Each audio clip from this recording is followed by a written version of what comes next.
Your body is listening to every word you say about it.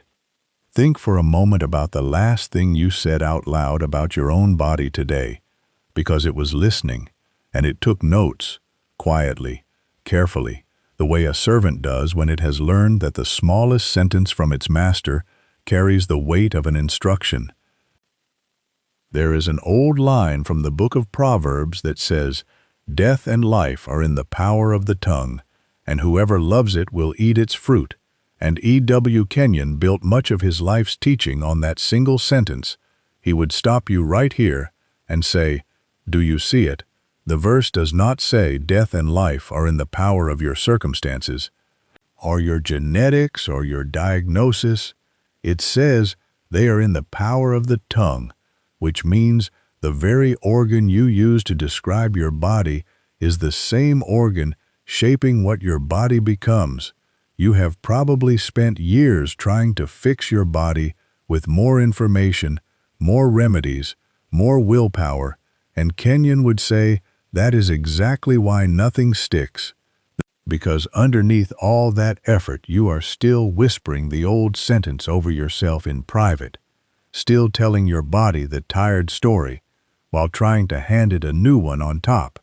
And a servant cannot follow two masters speaking two different orders at once. This is not a small technicality he was pointing to. It is the whole hinge the rest of his teaching swings on. And if you only remember one sentence from everything you're about to hear, remember that one, because it explains why so many good intentions about health quietly fail to take root. So before we go further, say this with me, out loud if you can. I speak strength over this body. I speak peace over this body. I speak life over this body. My body agrees with me. And again, I speak strength over this body. I speak peace over this body. I speak life over this body. My body agrees with me. If you want tomorrow's teaching to find you the same way this one did, subscribe now, so the next word reaches you before the old sentence does. Drop the words "I'm ready" in the comments right now, not as a formality, but because if something in you just went quiet when you heard that anchor phrase, let typing those two words be your seal on it. The first law is that your body is a servant, not a master. Kenyon taught that most people live backwards. They let the body's report govern the mouth. The body says, "I am exhausted," and the mouth simply repeats it like a court stenographer. But he taught that the relationship was designed to run the other way. The mouth speaks, and the body, being the servant, moves to obey. This sounds simple until you actually watch it happen in an ordinary life. So picture a woman named nothing in particular, just any woman, who has had a sensitive stomach for years. Every single time she sits down to eat, she says quietly, almost like a reflex, "Here we go, this is going to upset me." And most of the time it does, not because the food was poison, but because she gave her stomach a job before the first bite ever landed. The servant heard the order and got busy fulfilling it. Now picture the same woman on a trip somewhere she feels safe and happy, eating the exact same kinds of food, and this time she doesn't say the sentence. She's distracted, she's laughing, she forgets to give the order, and her stomach, with nothing telling it to misbehave, simply doesn't.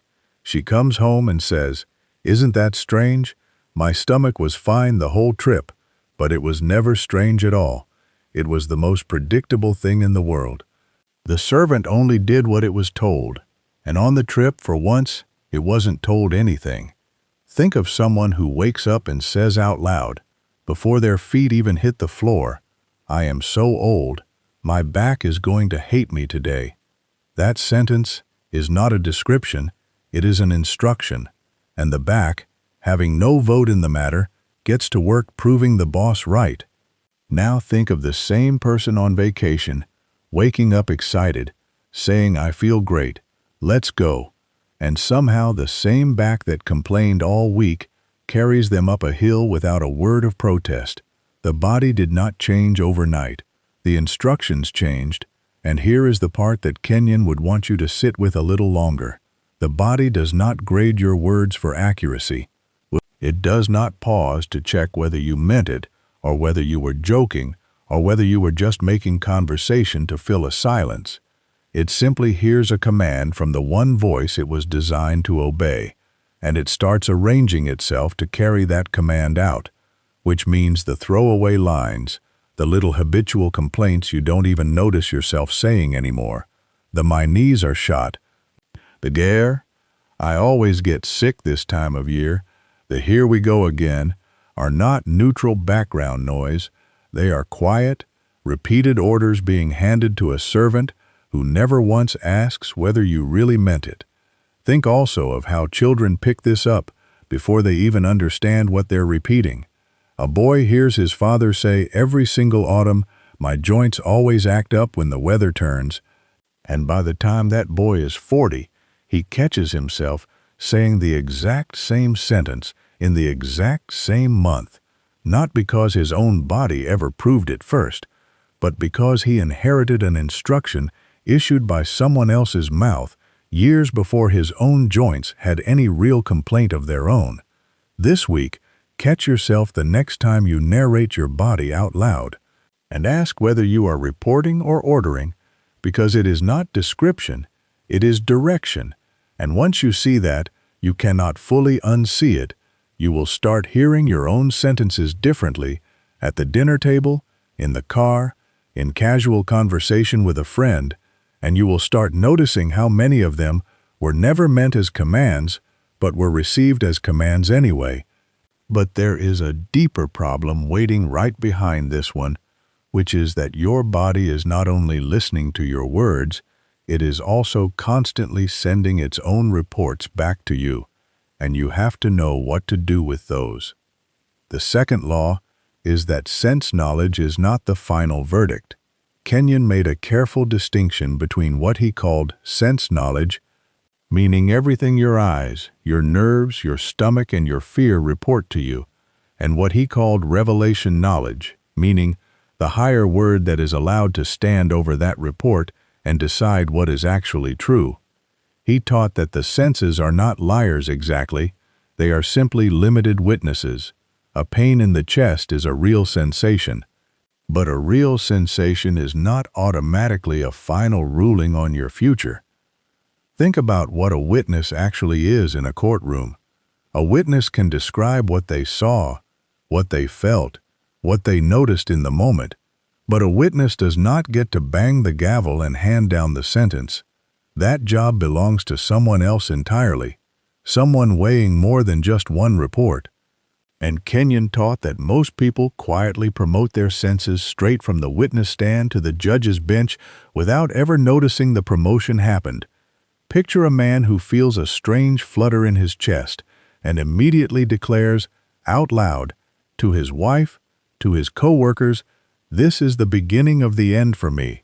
He has taken one witness, the sense report, and elevated it to judge, jury, and headline, when in reality that flutter might be stress, might be caffeine, might be nothing at all.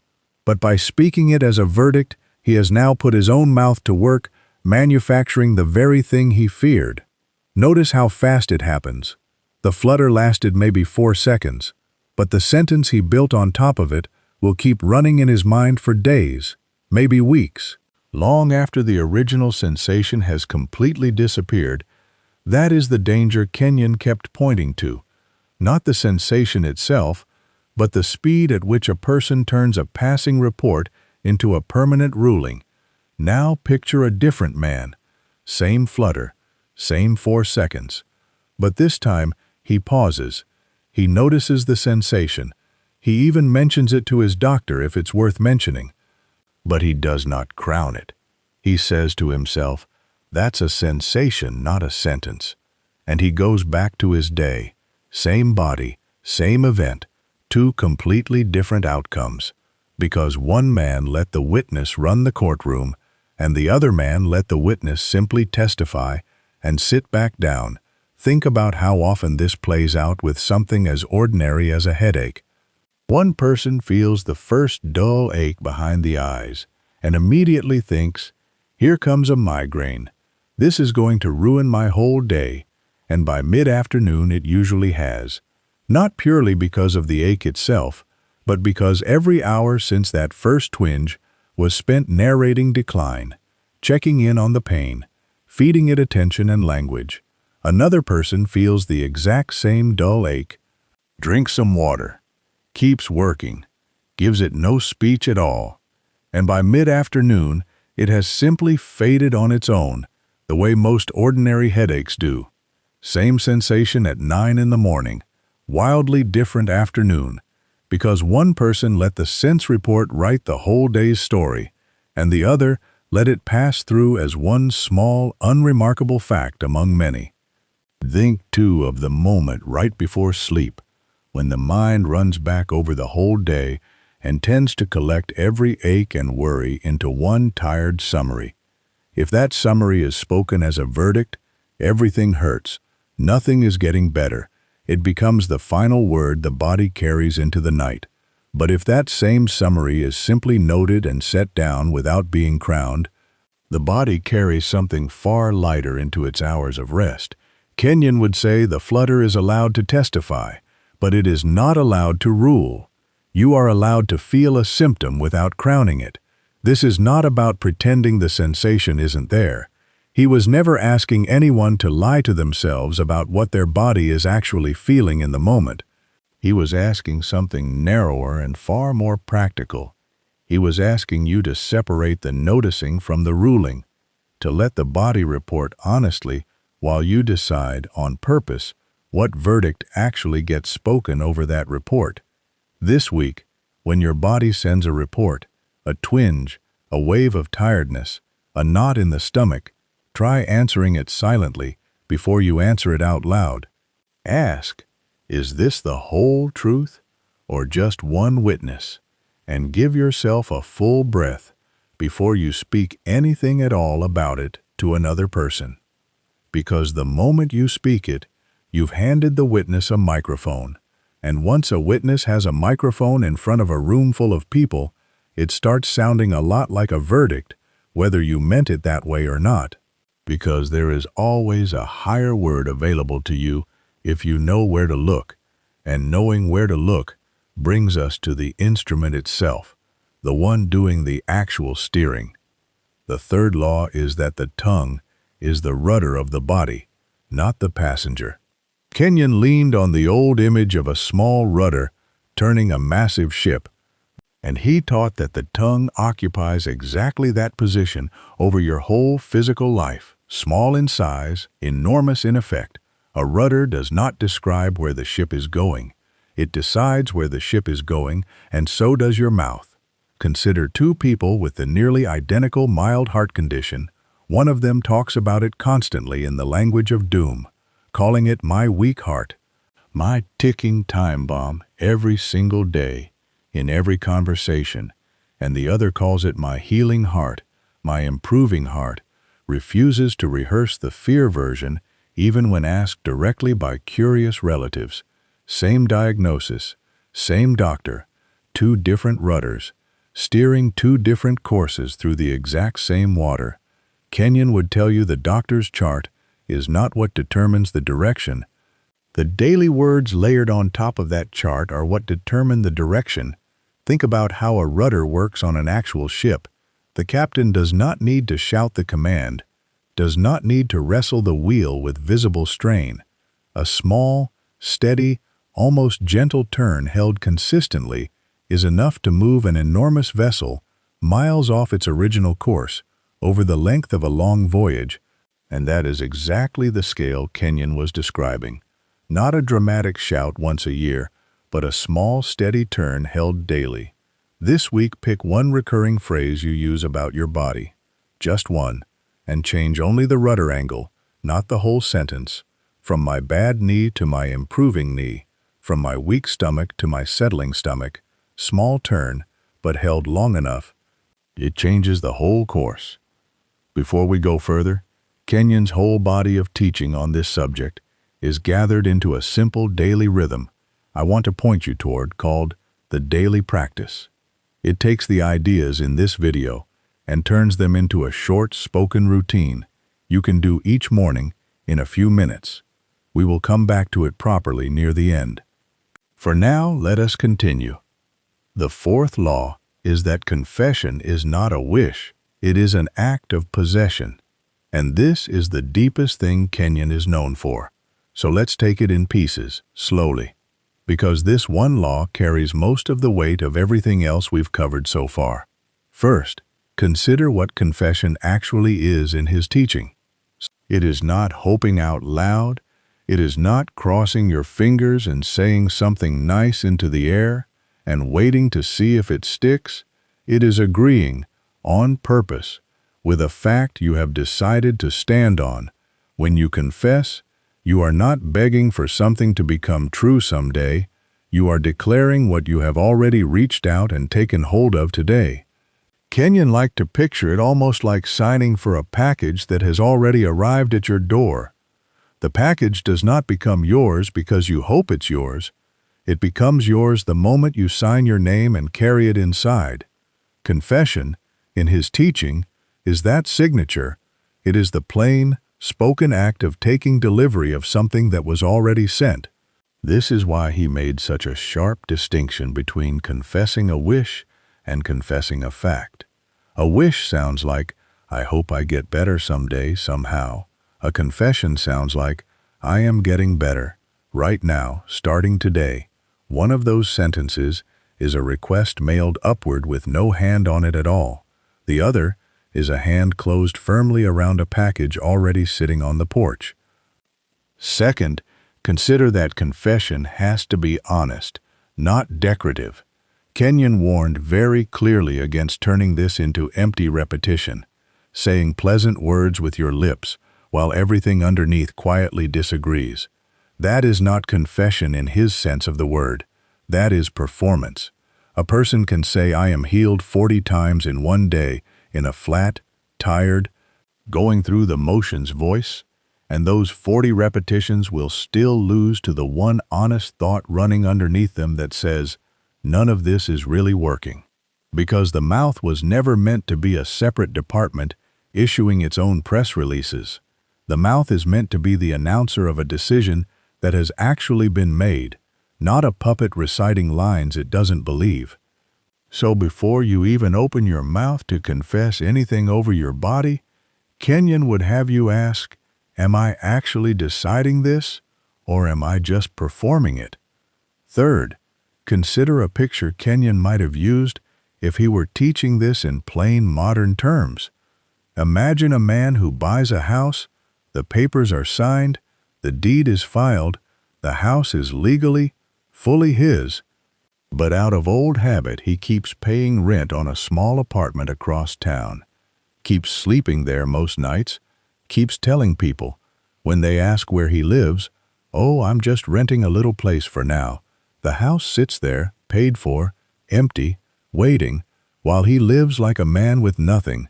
Nobody would say that man doesn't own the house. He owns it completely. What he lacks is not ownership.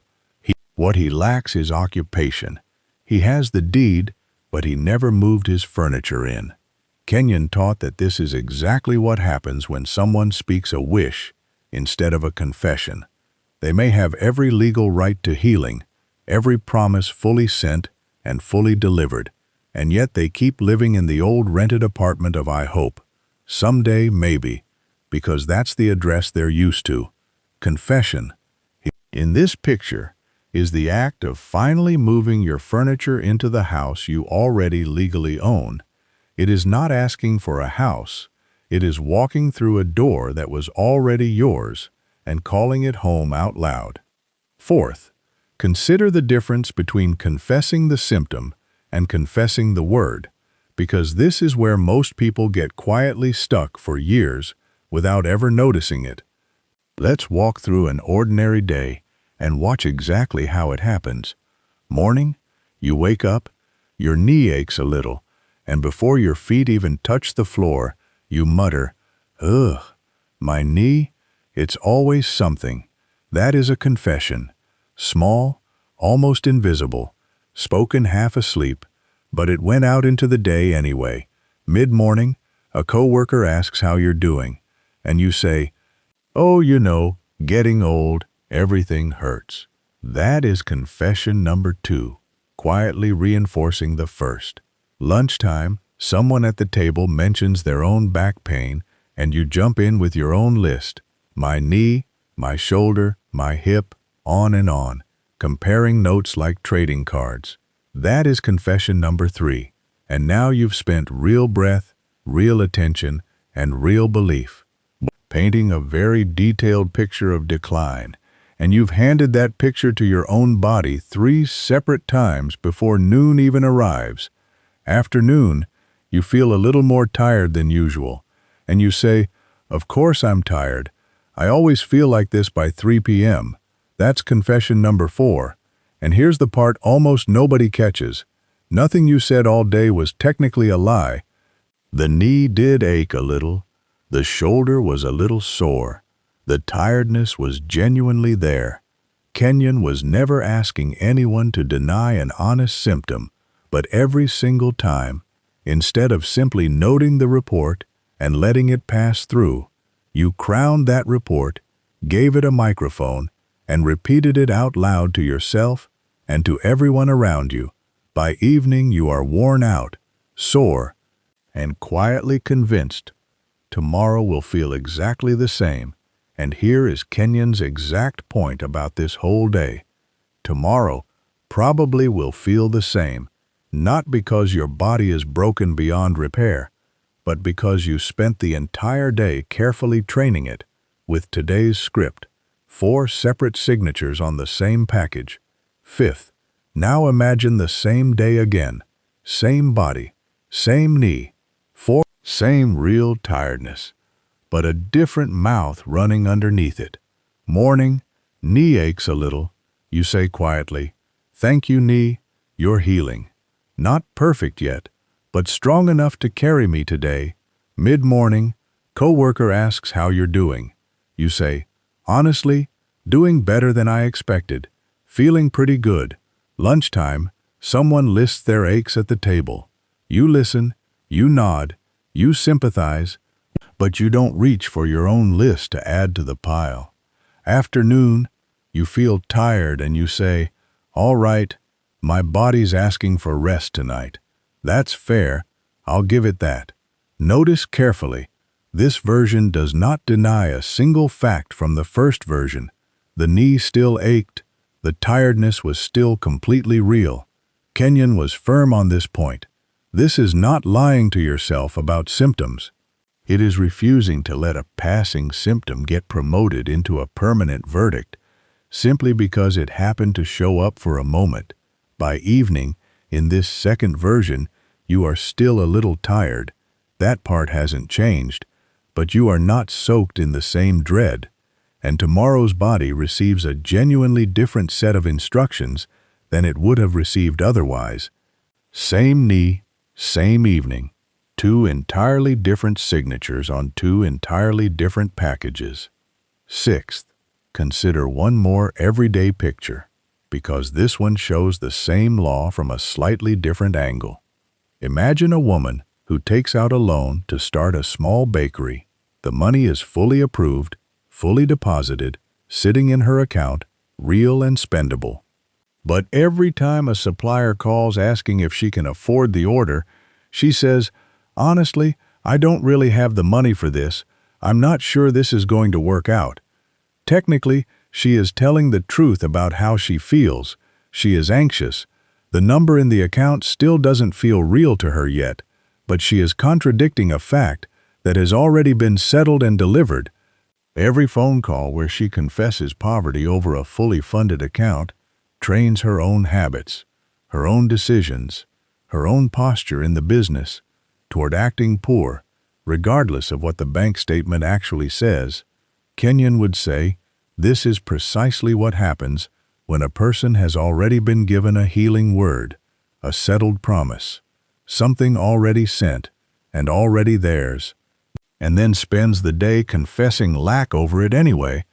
The account is real, the deposit cleared, But the confession is what determines whether she ever actually spends it, whether she ever actually builds anything with it, or whether it just sits there while she keeps living like she has nothing. Seventh, and this is worth sitting with for a moment.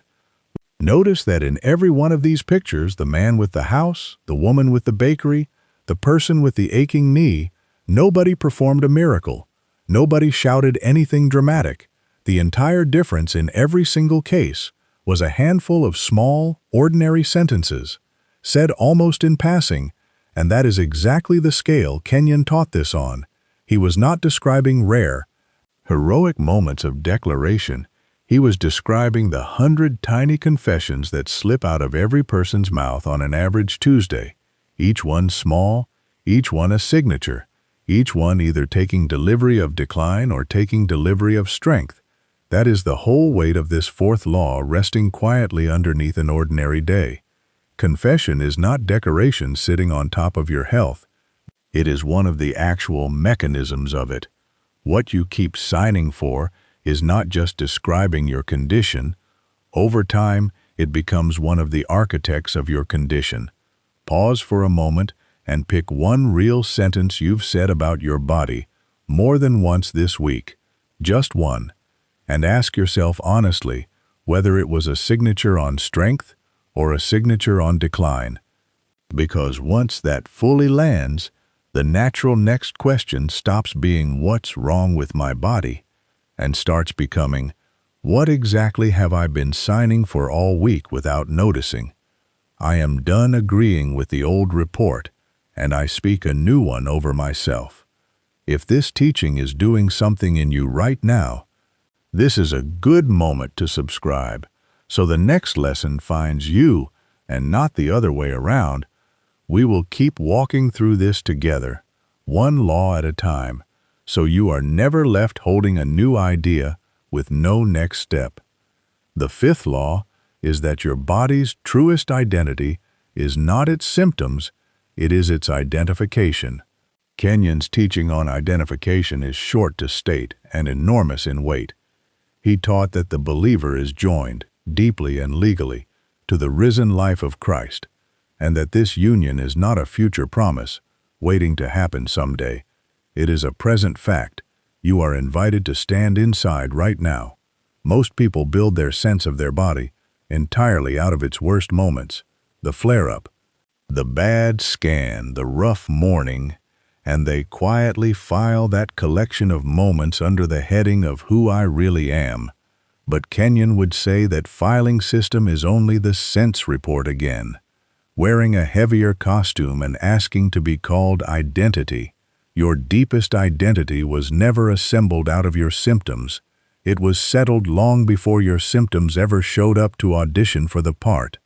Picture a woman who has lived with a chronic condition for over a decade, and somewhere in year 3 she stopped saying, "I have this condition," and started saying, "I am this condition." Small shift in grammar, enormous shift in weight. Now when a new coworker asks how she's doing, she doesn't say, "I'm managing something today." She says, "Oh, I'm just the sick one here. Everyone knows." And she says it lightly, almost like a joke, but Kenyon would tell you there is no such thing as a light confession. The body doesn't grade sentences on tone. It simply logs the content. And the content that gets logged day after day is, "I am this thing," not "I am carrying this thing." Think about the difference between wearing a heavy coat and believing the coat has grown into your skin. One you can eventually take off, the other you've stopped even trying to remove because you forgot it was ever separate from you. That's what happens when identification drifts, without you noticing, from "I have a struggle" to "I am my struggle." And once that drift happens, every new sentence about your body gets filtered through that old label before it's even allowed to land. Someone tells her she looks great today, and instead of receiving it, she deflects with, "Well, you should see me on a bad day." The compliment bounces off the label like it was never invited in. Now picture the alternative. Not denial, not pretending the condition isn't real, but a quiet refusal to let it be crowned as the whole story. She starts answering the same question differently. "Oh, I'm dealing with a lot, but I'm still here and still moving forward. Same facts, same diagnosis, completely different relationship to her own name. This week, try something small but pointed. When you're tempted to describe yourself by your worst physical moment, pause, just for a breath, and ask silently, is this who I actually am, or just what happened to me on a hard day?" That pause alone starts loosening a label that's been worn a long time, sometimes for years, sometimes since childhood. And once identity starts shifting, instead of staying fixed to old evidence, you have to know something important right away. The shift does not hold itself in place automatically, because the senses do not go quiet just because you found a truer word once.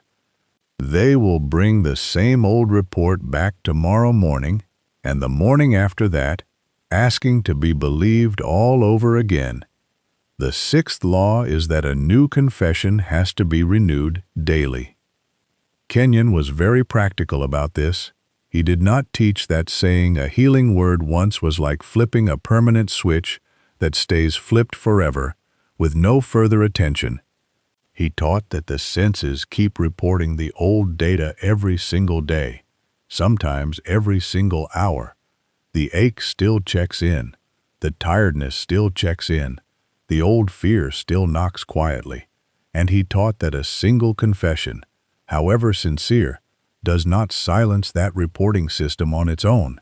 It simply enters the conversation, and conversations are won over time, not in one exchange. Think about a person starting a new exercise habit. They do one workout. They feel proud. They feel sore in a good way. And if nothing visibly changes by the next morning, they quietly conclude it didn't work and they quit right there. Of course, nothing changed after one session.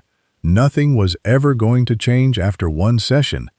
Strength is built through repetition, compounding quietly under the surface, long before it ever shows on the outside. And the body doesn't know the difference between a workout and a word. Both are instructions given to a servant who is always taking notes. Kenyon taught that confession works the exact same way. One heartfelt declaration spoken on a hard night is wonderful. It matters.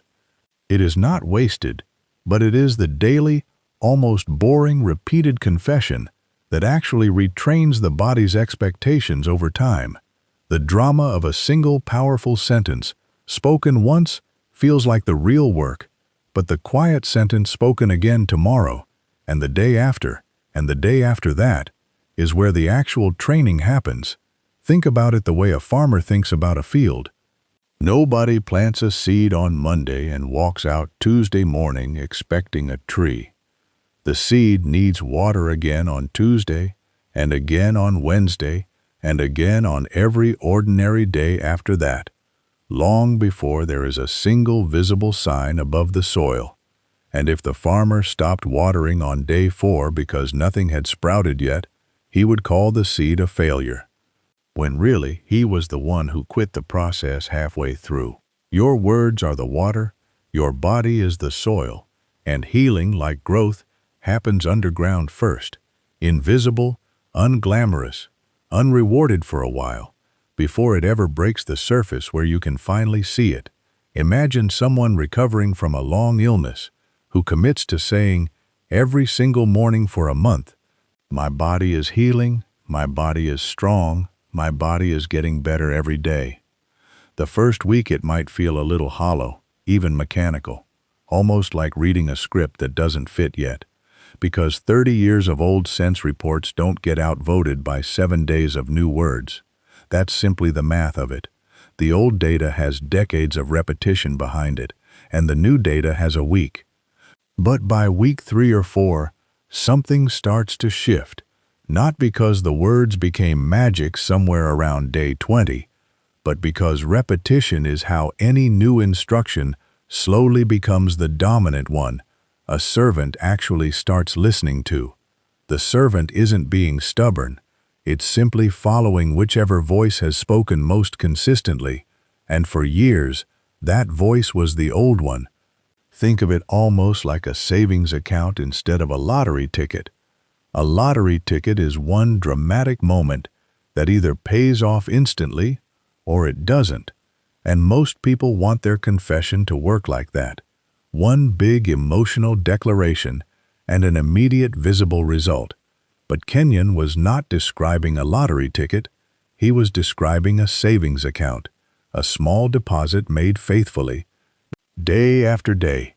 That looks like almost nothing for a long stretch, and then quietly becomes something substantial, simply because it was never withdrawn, never interrupted, never abandoned, halfway through, out of impatience.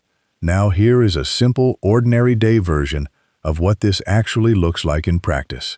Morning, before checking your phone, before checking your symptoms, before letting the day's noise get first word, speak one sentence of strength over your body. Out loud if you can manage it, quietly if you can't, but speak it before anything else gets to speak first. Midday, if you notice you slipped into an old complaint without even meaning to, the way we all do, don't punish yourself for it. Punishing yourself just adds another negative sentence on top of the first one. Instead, just gently restate the new sentence once, calmly, like correcting a small mistake rather than confessing a failure. Evening, close the day the same way you opened it. One sentence of strength, spoken on purpose, not because the day proved it true, but because you are the one deciding what gets the last word before sleep. This is not about intensity. It's never been about intensity. It's about frequency. A small watering can used every single day moves a seed toward a tree far more than one enormous flood poured out once and never repeated again. Picture the difference between someone who prays fervently once and then forgets it by Thursday, and someone who says one quiet, unremarkable sentence every single morning for 30 straight mornings. The second person, with far less visible passion in any single moment, ends up with a completely different body and a completely different outlook by the end of the month, because the servant was never impressed by intensity, it was only ever trained by consistency, and this is precisely where most people quietly give up without realizing that giving up is what they're doing. They don't announce it. They don't decide out loud to stop believing. They simply skip a morning and then another and slowly drift back into the old unwatered silence. And the field, getting no new water at all, simply returns to whatever it was growing before. Think about how this looks in an actual household over the course of a real month. Week 1, the mornings feel awkward. The sentence feels borrowed, like wearing someone else's coat, but it gets said anyway. Week 2, there is a morning where the sentence almost gets skipped because of a rushed schedule, and the choice to say it anyway, hurried, half distracted, standing at the kitchen counter, matters more than a calm, unhurried version said on an easy day, because it proves the habit survives inconvenience. Week 3. Something small happens, a flicker of actually believing the sentence for half a second before doubt creeps back in, and that half second, small as it sounds, is the very beginning of the servant changing its expectations. Week 4. The sentence starts to feel less like a performance and more like simply describing where things are heading. This week, choose one sentence, just one. Resist the urge to write 5 and give it 30 repetitions before you judge whether it's working. 30 mornings, same sentence, same tone, before you're even allowed to ask if it's doing anything. Because Kenyon's whole method depended on people outlasting their doubt, not out-arguing it in a single dramatic round. Doubt doesn't get defeated in an argument. It gets outlasted through repetition. The way water doesn't argue with stone. It simply keeps showing up until the stone changes shape, and outlasting doubt in that quiet, daily, unglamorous way eventually forces you to face the deepest room in this whole house, the actual relationship between the heart and the mouth. The seventh law is that the heart believes first, and the mouth only finishes what the heart already started. And this is the deepest room in the whole house. So let's walk through it slowly, piece by piece, because Kenyon considered this the actual engine room of everything we've covered so far. Everything before this law was really just preparing you to stand in this one room and understand what's happening inside it. First, consider the order itself. There's an old line in Romans that says, "With the heart man believes unto righteousness, and with the mouth confession is made unto salvation." And Kenyon leaned heavily on that exact sequence. Heart first, then mouth, never the other way around. This matters more than it sounds like it does, because most people try to fix things by attacking the mouth alone, forcing out positive words while the heart underneath sits completely unconvinced. Like painting a fresh coat over rusted metal, it looks different for a week, and then the rust bleeds right back through the paint. Kenyon taught that real change starts one level deeper than speech. It starts with what the heart has actually taken hold of as true, and the mouth's job is simply to announce what's already settled there, not to manufacture belief out of nothing through sheer repetition of nice-sounding sentences. Second, consider what actually convinces the heart in the first place, because you cannot just decide to believe something the way you decide what shirt to put on. Kenyon taught that the heart is persuaded by what it is fed consistently, by what it hears repeated, by what it is allowed to dwell on without interruption in the quiet hours nobody else witnesses. If the heart spends its idle time marinating in fear, replaying worst-case scenarios, rehearsing bad news before it has even arrived, then no amount of positive sentences from the mouth will outcompete that constant repeated diet. This is why he placed such enormous weight on what a person feeds their own heart in solitude, in the car with the radio off, in the shower, lying awake at 2 in the morning staring at the ceiling. Those unwitnessed moments are where the real confession of the heart is happening, whether anyone notices it or not, and whether you would ever say those exact words out loud in front of another person. Third, let's walk through a story that shows exactly how this plays out, because this deserves its own picture, not borrowed from anywhere else in this teaching. Imagine a woman named Ruth who has a routine scan coming up in 3 weeks. From the outside, she looks calm. She tells her family she's not worried. She even says the sentence out loud a few times, "I'm sure it's nothing." But every night, lying in bed, her mind quietly runs the same private film, the phone call, the doctor's face, the word she's afraid to hear. She never says any of this out loud to a single soul, not even to herself. In plain words, it just plays, over and over, in the dark, in silence. And here is Kenyon's exact point. That silent nightly film is a confession too. It is the heart's confession, spoken in images instead of sentences, and it is far louder to her body than the calm little phrase she offers her family at dinner. 3 weeks of that private nightly rehearsal will train her body more thoroughly than 3 weeks of daytime reassurance ever could, because the daytime words were mouth only, performing calm for an audience, while the nighttime film was heart-deep, unguarded, and repeated on a loop with nobody around to interrupt it. This is why Kenyon insisted that healing confession has to reach into those private, unwitnessed hours. It cannot live only in the sentences you say for other people to hear. It has to be spoken, or at least gently redirected, in the exact same dark, quiet room where the fearful film usually plays. Fourth, let's stay with Ruth a little longer, because the middle of her 3 weeks is where the real work actually happens, not the morning of the scan, and not the day she finds out. The middle, the ordinary evenings nobody applauds. On night 8, she tries something small.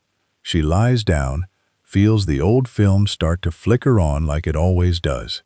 And instead of letting it run all the way through the way she has every other night, she stops it partway, quietly, almost clumsily, and says, just to herself, "No, tonight I'm picturing the good version," and she doesn't do it perfectly. The old film keeps trying to sneak back in. Twice, she catches herself halfway back into the frightened version before she notices and redirects again. This is important. Kenyon never taught that this work happens in one clean sweep. He taught that the heart is retrained the way a path through tall grass is made, not by walking it once, but by walking the same line again and again until the grass finally lies down in that direction on its own. On night 8, Ruth's new picture is thin and a little unconvincing. By night 15, it comes a little easier. By night 20, she notices she fell asleep before the old film even got a chance to start. Nothing about her actual situation changed during those 20 nights. The scan was still 3 weeks away, and then 2 weeks away, and then 1. But the room where her heart did its believing had quietly changed hands. Fifth, consider the enemy that quietly undoes so much of this work.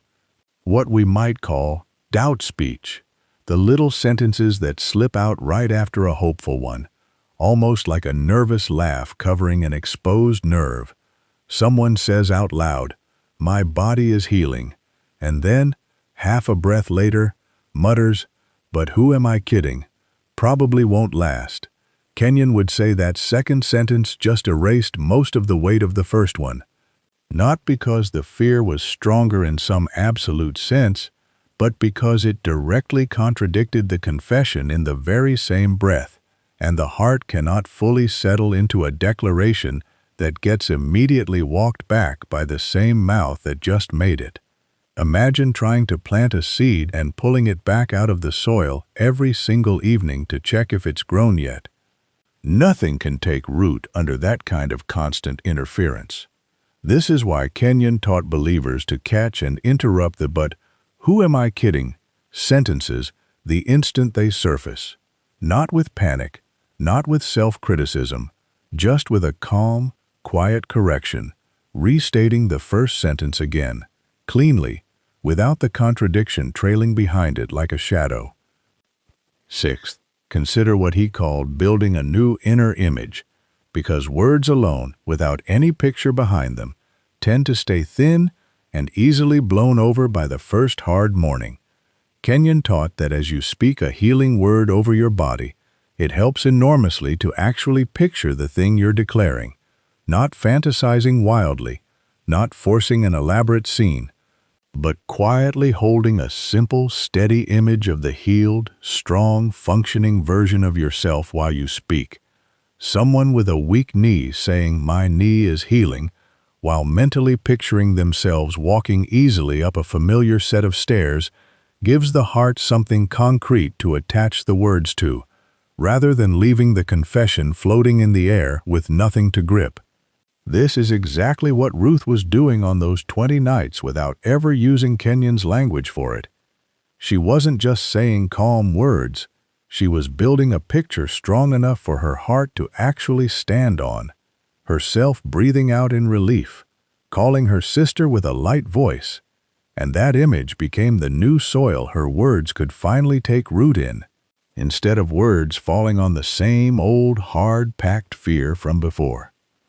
Seventh, consider the practical shape all of this takes when you actually apply it to a specific part of your body. Because Kenyon was not vague about this. He encouraged believers to speak directly and specifically, not in broad generalities, instead of a wide, "My body is fine." He taught addressing the actual area with a specific word. This stomach is settling. This shoulder is loosening. This heart is strengthening. Specificity matters because vague words produce vague belief, and vague belief barely moves anything at all. Imagine someone who has struggled for months with tension headaches. Instead of a general "I feel better today," they place a hand gently at the base of their neck each morning and say quietly and specifically, "This neck is releasing. This head is clear, And they do this not once but daily, letting the heart and the mouth work the same specific muscle repeatedly, over weeks. That specific daily agreement between heart and mouth does something a vague general optimism never could, because it gives both the belief and the language somewhere exact to land instead of drifting past the actual place that needs it. Eighth, and this is worth sitting with, notice how doubt speech and vague speech tend to travel together. A person catches themselves saying, "But who am I kidding?" feels a flicker of guilt about it, and overcorrects into something so broad and generic it barely means anything. Everything's fine. Everything's great. No specifics. No real target. And that overcorrection can feel like progress, while actually being just as hollow as the doubt it replaced.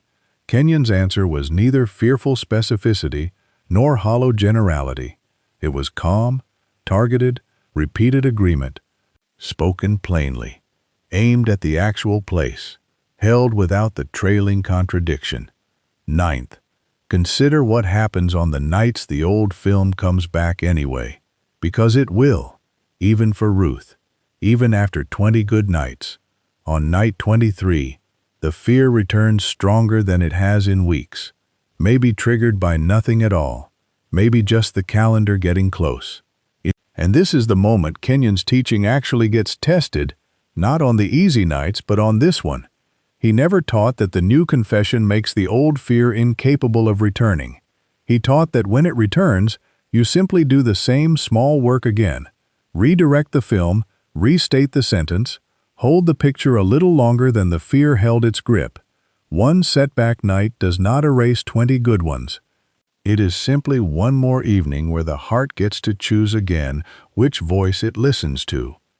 And choosing again, calmly, without alarm at your own relapse, is itself part of the training. The servant does not need you to be flawless.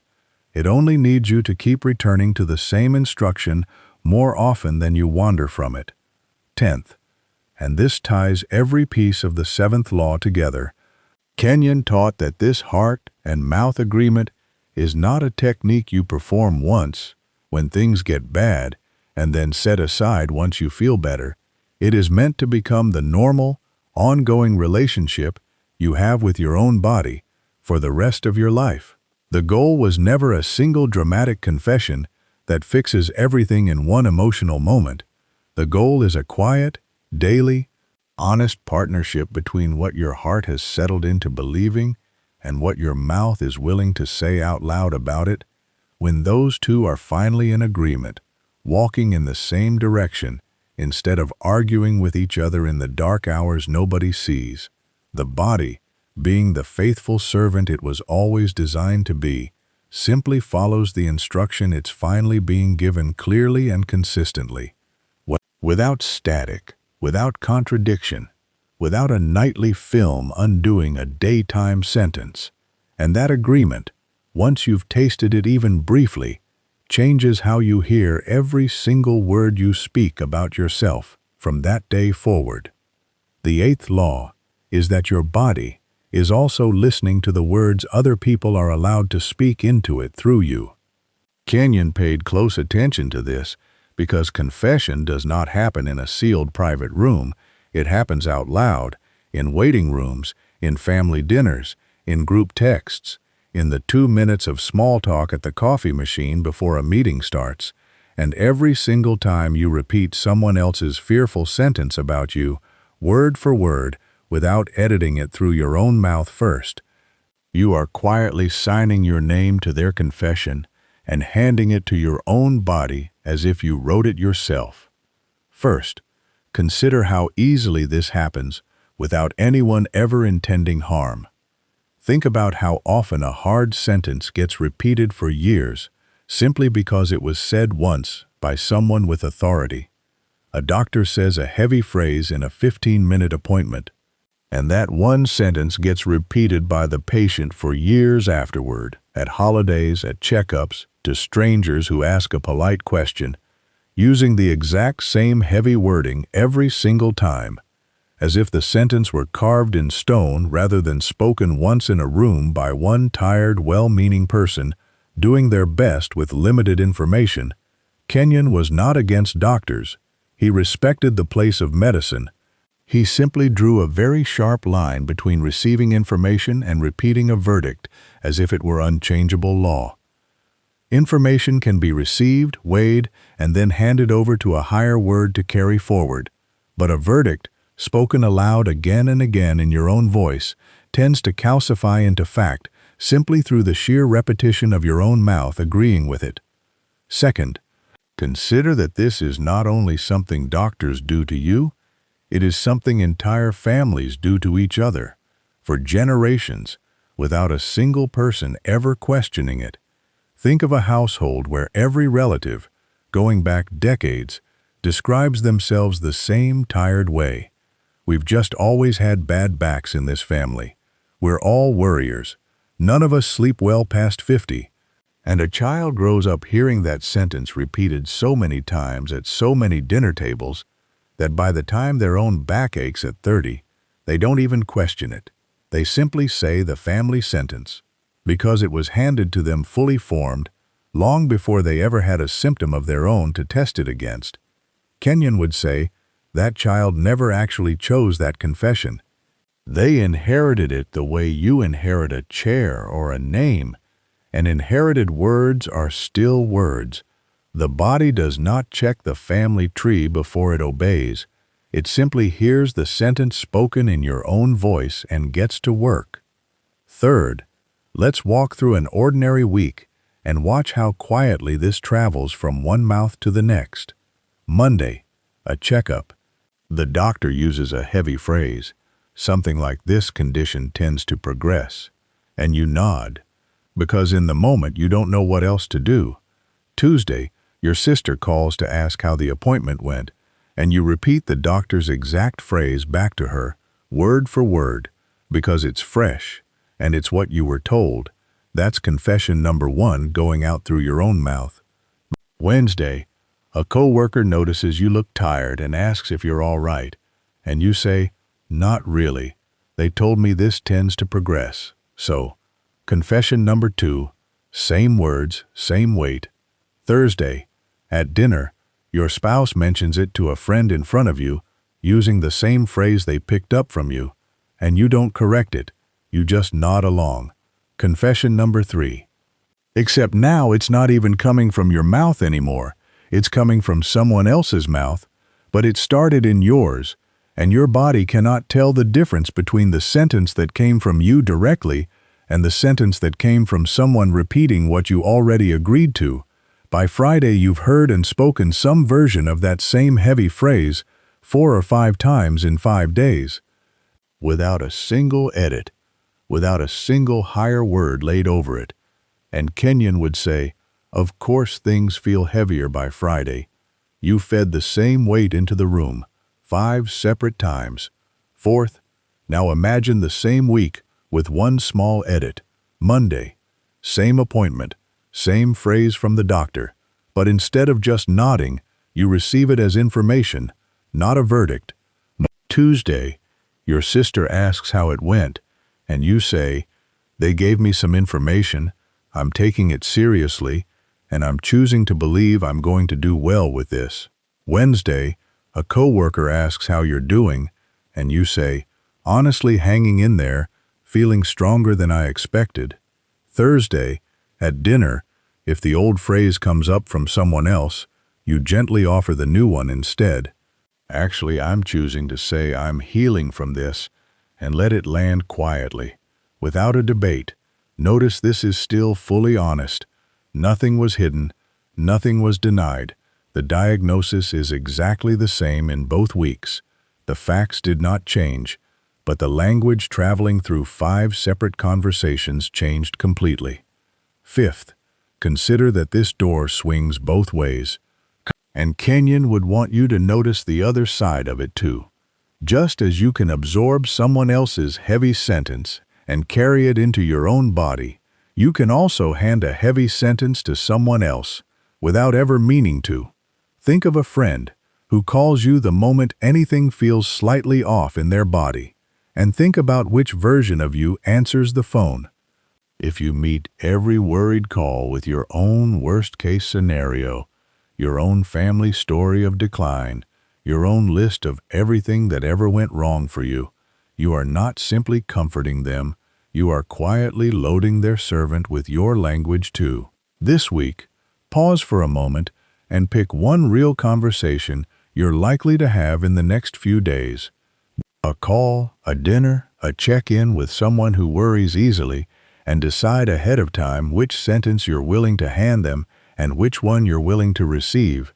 Sixth, this is why Kenyon taught that guarding your confession has to include guarding your company.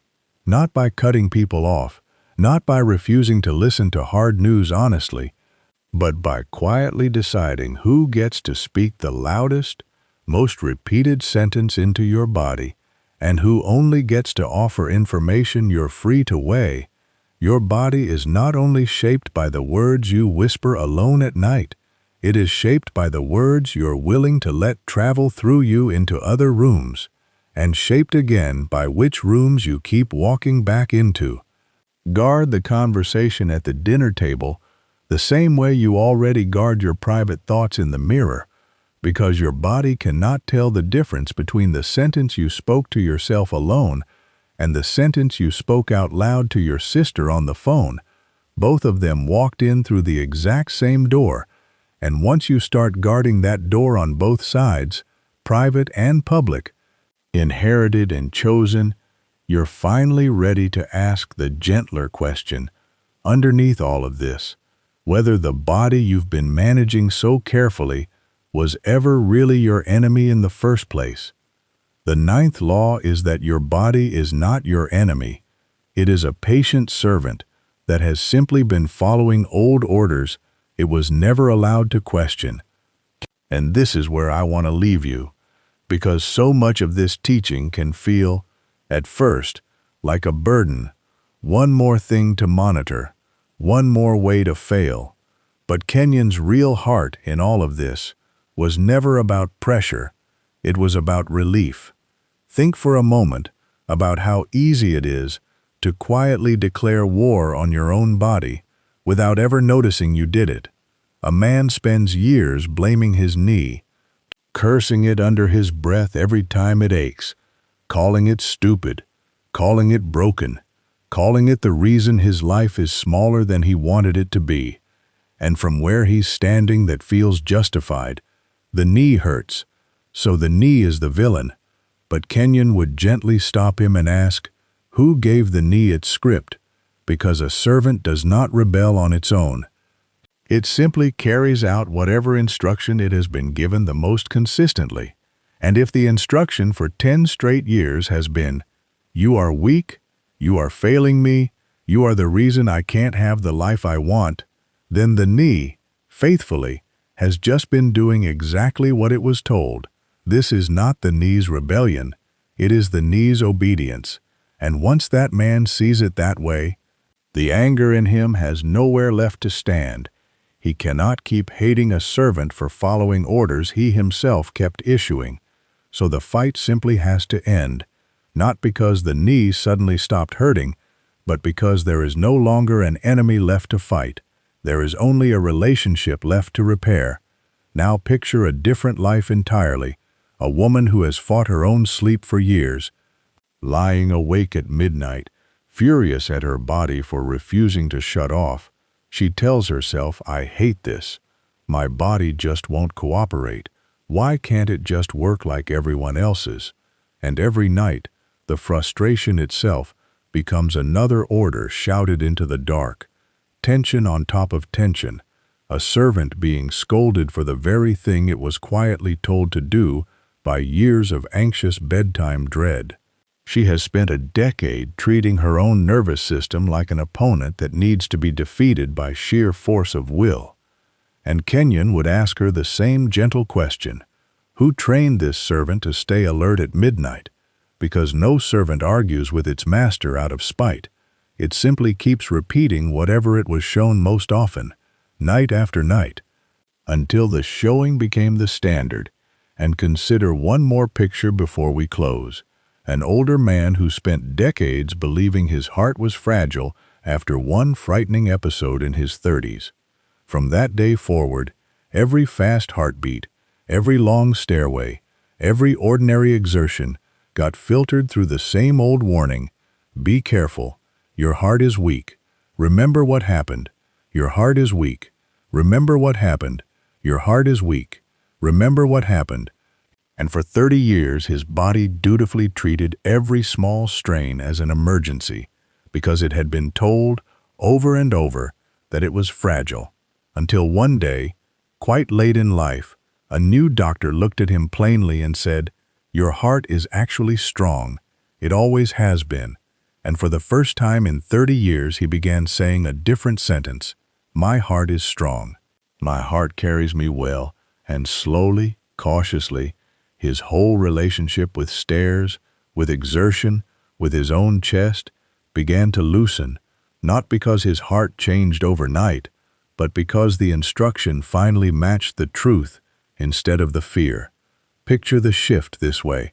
Instead of glaring at your own tired body every morning like it owes you an apology, imagine speaking to it the way you'd speak to a loyal old employee who has worked under bad management for years without ever once being corrected. You wouldn't fire that employee out of spite. You would sit down with them and say, "The instructions were wrong, not you. And starting today, the instructions are different." This is the tone Kenyon wanted you to carry into every ordinary moment with your own body.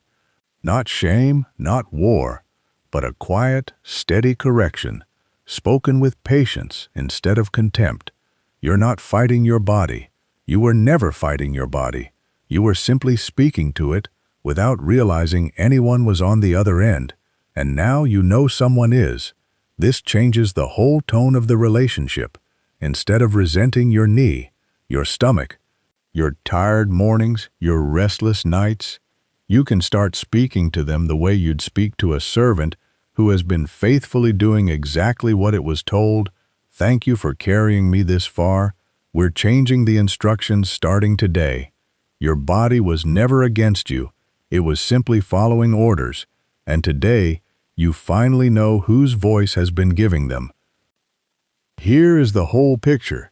It is not your genetics alone shaping your body. It is your mouth training a servant that was always listening. It is not the symptom that decides your future.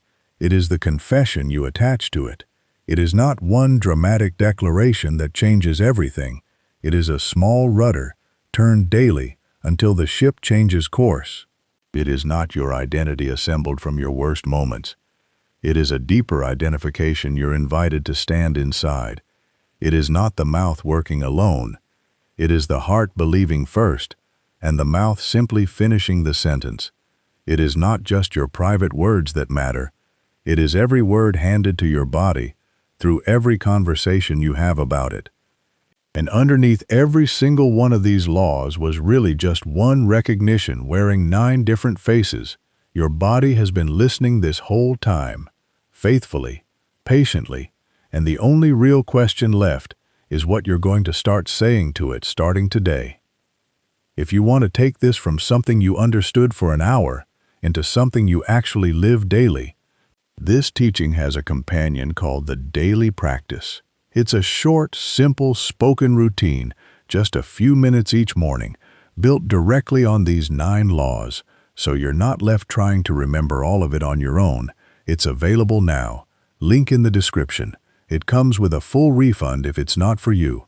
No pressure, no risk. Just a next honest step if you're ready to take it.